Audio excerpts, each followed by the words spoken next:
Please give a warm welcome to the host of Broadway Buzz, Mr. Joe Gary.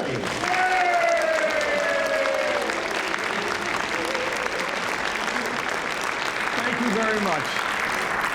Thank you, and welcome to Broadway Buzz, and welcome to Some Like It Hot. And what a delightful and extraordinary musical it is. On one hand, it's a good, old-fashioned Broadway musical comedy, and boy, do we need that in our lives. In any case, you know, the theater and the arts are one of the only places in the world where we can all come together and have a communal experience, and no one is worrying about who's on what side or what is your posture or your idea. We just come with the idea of entering into the world of magic, of theater, and that's certainly what this show gives us. While on one hand, it is the perfect example of the great old-fashioned Broadway musical comedy, it is also rather cutting edge in the way it presents its subject matter and in the musical numbers that you're going to see. So it is the best of the old and the new put together. And all of this is, of course, because of the brilliant director, Casey Nicholaw, who is sort of the ultimate Broadway baby. He started his career as a dancer in Broadway shows, and he's become one of the preeminent choreographers and directors of Broadway shows. I mean, he's given us an extraordinary array of spectacular shows, from Drowsy's Chaperone to Book of Mormon, from Mean Girls to Prom. An extraordinary artist, and it is the world of choreography that he brings with such relish, and he brings this old world of the 1930s and 40s Broadway musical comedies, and he presents them in this sort of cutting-edge way, and he does it every time, time after time. He keeps dazzling us with his work. Okay, so let us go to the beginning. How did all of this happen? Of course, it starts with the brilliant 1959 film, Some Like It Hot, and of course, the brilliant work of Billy Wilder. Critics call this movie the greatest film comedy ever, and I certainly agree. It's an extraordinary work. It's as powerful and as funny today as it was when it was created in 1959. It, of course, starred Jack Lemmon, Tony Curtis, and Marilyn Monroe, all of them at the absolute top of their form. You know, Billy Wilder, when he created this story, based it on a 1935 obscure French film called Fanfare of Love. And it was a story about two musicians in the Prohibition era who witness a gangland murder, and they have to go into hiding. And the way they do it is to join an all-female band. Not a bad idea. But in any case, they have to, you know, go into drag to do this. So it is a story about two men hiding from gangsters in an all-girl band, and then all of the events that happened around it make it an extraordinary and very funny work. Billy Wilder is the master of comedy. I mean, he uses devices that go all the way back to the ancient Greek theater. In the story he tells of the two young men, one of them's name is Joe, and he's a saxophone player, and he's a very sassy ladies' man. He's never told the truth in his life, and he has a whole series of broken hearts behind him. On the other hand, then there's Jerry, who's a much gentler soul, who plays the bass. But they clearly are buddies, and they do everything together. So in some ways, Billy Wilder is sort of making fun of those old 19 1930s, 1940s movies, where we had buddies going through adventures. So whether it was Bob Hope and Bing Crosby or whatever the combination might be, we love that kind of adventure. And he used every form of comedy. This story, again, because they're hiding from the gang, there's always this issue of the chase, of being pursued. That's one of the most ancient forms of comedy.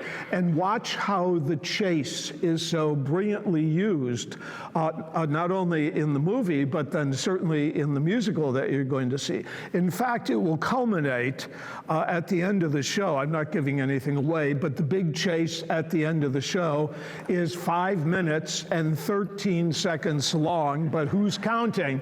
But it's an extraordinary dance spectacle, and it's what gave Casey Nicholaw his Tony Award for Best Choreography. It's an astonishing, doors slamming, people running, tremendous adventure, and it personifies and makes fun of the whole tradition of the chase in farce. In ancient comedy, the idea of the buddy comedy really started with Aristophanes 5 centuries BC. He wrote a brilliant play called The Birds, and it was a story about Pythagoras and Euelpides, 2 young men who were very distressed with the world. They hated politicians, they hated judges, they hated the corruption of the day. Does this sound familiar? And in any case, it then is a story of all of their adventures. But they equally, these 2 little men, equally hate the gods. They think the gods are corrupt also. So they decide to go and live with the birds in Cloud Cuckoo Land. And again, that adventure that is done in Aristophanes uses the idea of buddies going through all kinds of adventures, being chased, mistaken identity, intrigue, hiding, cross-dressing. All of these ideas, were developed in Aristophanes' works. Remember, it was the Greeks who really coined this phrase, komos, which means comedy. And they were the ones who made it perfectly clear that we have to have a certain degree of detachment before we laugh. So there is an exaggeration and a heightened quality to comedy. And all of that is so brilliantly manifested in Billy Wilder's film. I mean, it's as though you could do a master class and show how he really copied all of these ideas from the ancient Greeks. But then he also used many of the ideas that Shakespeare would use. And then I want to point out a movement that happened in comedy in the Middle Ages, and it was called the Commedia dell'arte. And this literally means the people's theater, and it was sort of street theater, and it was highly improvisational theater. And in order to make the improvisation work, they would rely on stock characters, meaning stereotypic characters, and stock situations, stereotypic situations. So forgive me for being inappropriate, but one of the major kind of comic sources in that period would be the dumb blonde. And of course, nobody manifested that more brilliantly than Marilyn Monroe. I mean, and her performance as Sugar in this film is really monumental. I mean, she was a great artist. She was a great comic artist, and she was a great singer and entertainer. But she was able to catch that quality of the dumb blonde, so we could laugh at her without it necessarily being derogatory. But she found ways of making those stereotypes work so perfectly. And Billy Wilder would use all of those stereotypes from the Middle Ages, from the Commedia dell'arte, in the way he tells this story.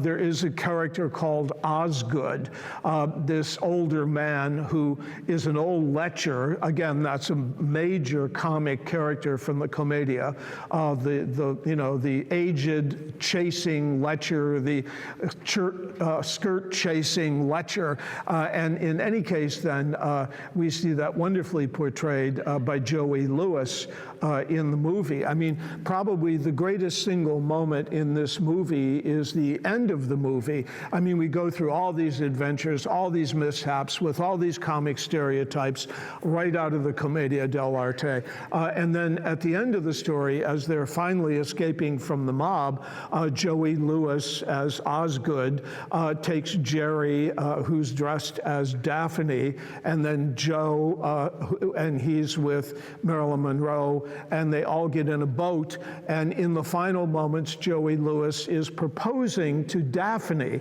and Daphne keeps saying, but no, you don't understand, I smoke. And then he still proposes and says he wants to marry her, and then she says, I drink, and then she goes on to say, I can't have children. And finally, she can't dissuade him in any way, and Jack Lemmon, in frustration, at the end of the movie, pulls his wig off, and he says, I'm a man, and Joey Lewis says, nobody's perfect. Again, what happened, keep in mind, this is the period, 1959, we still had the Hayes Act, and this was the code of ethics in movies, and if the Hayes Act damned a movie, it didn't even get released. And, you know, married couples had to sleep in single beds. I mean, it was absurd what went on in Hollywood in that period. But finally, with Some Like It Hot, it was so over the top. I mean, there's cross-dressing. At the end of this outrageous movie, you know, when you think you've seen everything, Joey Lewis is then proposing to Daphne, only to discover that it's a man. And it's a very funny ending. But of course, this shattered the Hays Code. And from that point on, the Hays Code disappeared happily, and we no longer had to deal with that in movies. So thank you, Billy Wilder, at least for that. The other story I want to tell you about this, and about that line, of course, it's the single most famous line in a movie. But in real life, when Billy Wilder died, it said on his tombstone, Billy Wilder, screenwriter, nobody's perfect. So he got the last laugh even with his tombstone. The making of that movie, I mean, you know, we have these incredible performances, and, you know, it's the best that Tony Curtis performed, and Jack Lemmon and Marilyn Monroe. They're all extraordinary. But in that period, the backstory of that movie has a lot of dark elements to it. Marilyn Monroe was pregnant, actually, as they were making the movie. So as you remember in the movie, her costumes were incredibly revealing. Again, this challenged the Hayes Act very significantly. But on the other hand, not only were they revealing as much as possible, but they had to hide the pregnancy. So this is rather complicated. It's fun to go back and watch that movie just looking for how costumes dealt with that issue. At the time, Marilyn was, aside from being pregnant, was also seriously on pills. She would ultimately lose that baby. But in any case, while they were trying to make the film, Tony Curtis, in his autobiography, said in one scene they had to do 45 takes. Marilyn had to say, "Hi, I'm Sugar," and she couldn't ever remember the line. She'd say, "Hi," period, or "Sugar, hi," or, you know, she could never quite get the line right, and they would endure all of these changes. But nevertheless, Billy Wilder persisted, and he gave us a perfect comic masterpiece. Okay, so that would go on and have a tremendous success. I first saw it as a freshman in college at Baldwin Wallace College, and I saw it in the Little Berea movie theater in 1959. And I was so dazzled by it, I went back 3 nights in a row because, you know, it was everything we'd been studying about ancient Greek theater, about the way Shakespeare dealt with comedy and cross-dressing. And it was just a world-class treatment of every level of comedy. So I hadn't seen the film until I prepared for it for this event again. So, I mean, that's a lot of years that have passed from 1959. In any case, when I saw the movie, I remembered almost every frame of the film. It's not because I have such a great memory, it's because it was so indelible that it just stays with you. So I really recommend, I know many of you have seen the film, but it's really worth going back to for 2 reasons. One, to reacquaint yourself with one of the great classics of film, but then second of all, to see how brilliant the people who were involved in the creation of this musical could, number one, be true to that original story, but move so far beyond it and give you a really, even though it's, the perfect example of the old-fashioned musical, it makes it so contemporary. You will find when you watch this musical that many times you're going to be laughing hysterically, but tears are going to be running down your eyes. Masterful work in this regard. Okay, so they were given a masterpiece to work with, and they then create this musical version of Some Like It Hot. Let me just tell you, along the way, after the movie happened in 1959, there were several stage versions of Some Like It Hot. Joe Namath did one, and as a matter of fact, that would have been fun to see. I mean, it was at the height of his success as an athlete, and he's playing in drag. It was a very appealing show.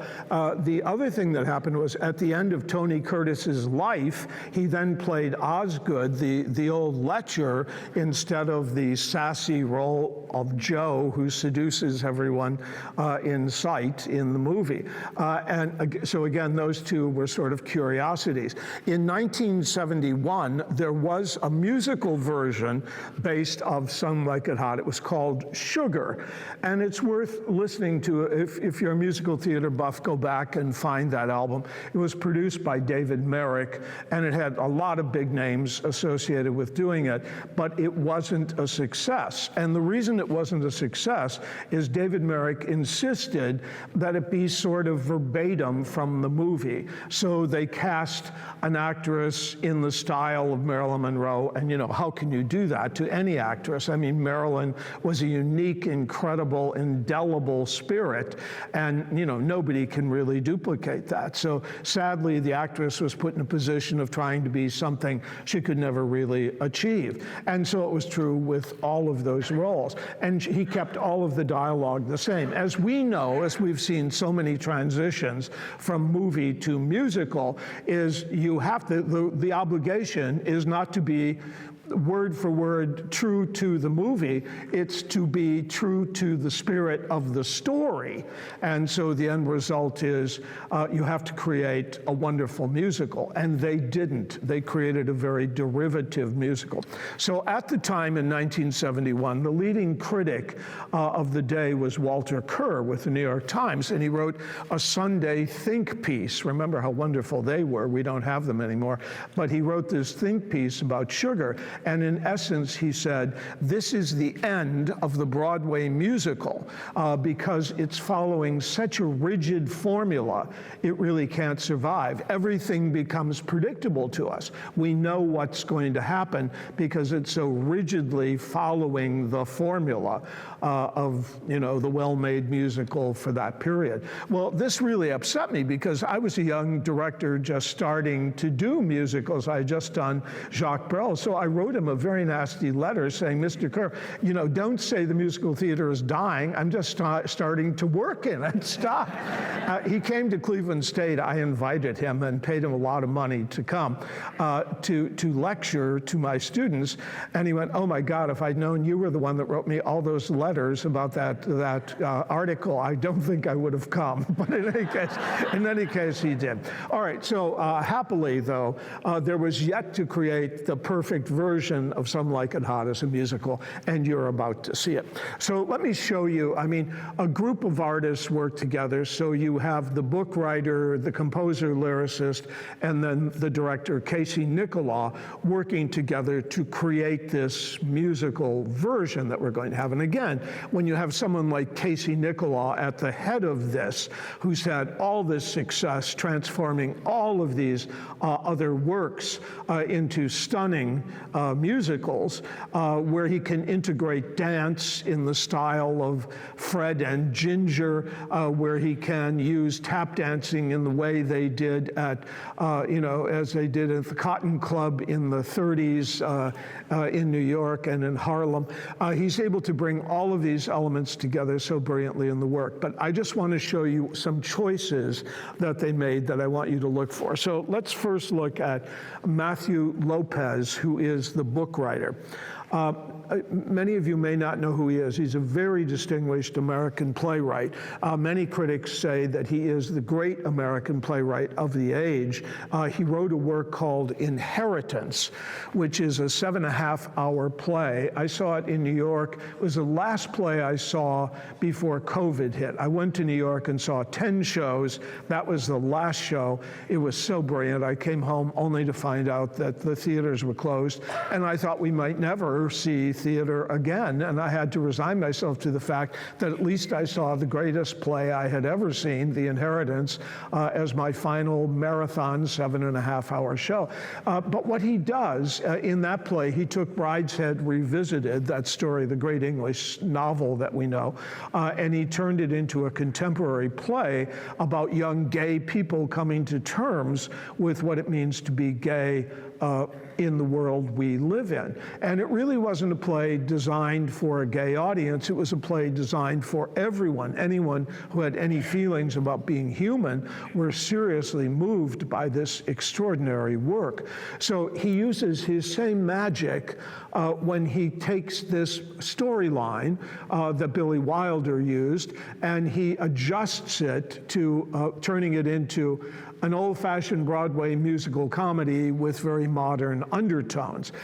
He does it brilliantly. Number one, he changes, the time of the movie is 1929. At the beginning of Prohibition. And so we're in the midst of the Depression. It's just happened, and Prohibition has happened. And, you know, the world is very dark and in need of some joy and delight. And so, you know, we had speakeasies and we had illegal bathtub gin, et cetera. But he changes it to 1933, which is very smart, because 1933 is the end of Prohibition. So the way Matthew tells the story now, we literally go through, we go through the Depression, we go through Prohibition, and by the end of the show, we're able to celebrate the appeal of Prohibition. Keep in mind, the show begins with a musical number that's called "What Are You Thirsty For?" And everyone is thirsty for a little fun, a little laughter. I mean, the world is very dark. The opening of the second act is "Let's Be Bad," and it's a great show-stopping number that really starts the second act. But the final number of the show, when we get to the appeal of Prohibition, is "Let's Be Good." So just watch the cleverness of how music is used so powerfully in telling the end of this tale. Okay, so aside from that, he makes several other very strong choices. He decides, as he did in The Inheritance, to give very strong backstories to his characters. So we know in the movie version, we have Joe and his sidekick. One is a saxophone player, one is a bass player. And so Joe and Jerry are the comic team, and they will then have to cross-dress and become Josephine, and instead of Geraldine, in the moment when Jerry is in drag for the first time, he forgets that's what his name was going to be, and he says, "My name is Daphne." And so that becomes a very interesting storyline that we follow through the show. But what Matthew does in the creation of these characters, he gives us a very big backstory. And we see in this version of the story that Joe, the saxophone player, the ladies' man, the Tony Curtis role, is played by a white actor, and the Jerry role, who will become Daphne, is played by a black actor. And listen to the second song of the show. It's really delightful. The two men, aside from being musicians in our story, are also a tap dancing duo. And they're auditioning for the mafia, and the mafia says to Joe, "I'll hire you, but I won't hire your partner." and the reason is because he's black. I mean, it's 1933. And so they sing this brilliant comic song that's called "You Can't Have Me If You Don't Have Him." And it's a delightful way of our finding out that these two men, white and black, in a period where there's an incredible discrimination, that these two men are really raised as brothers and are devoted as brothers. And so it even intensifies the buddy story very significantly. The other major thing that Matthew does is he makes Sugar black. And again, this is a very smart choice. I mean, no one can duplicate. I mean, you know, the original story is The Dumb Blonde, and nobody could do that the way Marilyn Monroe could do that. So they decide to wipe that out and not make it a dumb blonde, but to make it a very sassy black singer. And again, this is in the period of Josephine Baker. This is in the period of Lena Horne. So there are wonderful examples for the actress to follow as she crafts a whole new persona for Sugar. And again, watch, there's a wonderful song where Sugar sings this song about how as a child she grew up in this small little southern town, and the only joy she had was spending nickels going to the movies, and the movies were her salvation. And it's a wonderful and delightful and touching song. But again, it's a wonderful character song. So we enter into this world. So all of these things Matthew does to enrich all of these characters. He takes Sweet Sue, who is the band leader of the all-girls band, and again, he makes her black, and this is a wonderful choice. I mean, you're seeing now that this is not only a story about gender, but it is a story about race, and placing it in the 30s makes it very provocative. And again, there's so many role models to look at for Sweet Sue. Some of you may remember a very famous character called Bricktop. Bricktop was an American mulatto woman who lived in Paris, and she had bright red hair, therefore Bricktop, and she opened one of the greatest cabarets in Europe at the time, and Cole Porter and all of the international set in the 1930s would go there in Paris to hear American jazz and to see Bricktop perform. And so she becomes the perfect role model for the character of Sweet Sue. And, you know, Josephine Baker also opened a bistro in Paris at the same time. So there are lots of examples to go with. So then we're getting music that's really, you know, from the wonderful period of American jazz. So it all sort of sounds like Duke Ellington and Count Basie, and it's all like Billie Holiday and Ella Fitzgerald. And so the music takes on this incredible texture. And the blues songs that Sugar gets to sing again are really extraordinary. So we now have a whole reworking of this story, and the story is told in a very provocative and yet contemporary way. One of the things I want you to look at, the two, Mark Shaman and Scott Whitman, who are the composer lyricists, are really like Kander and Ebb. You know their work. They did Hairspray.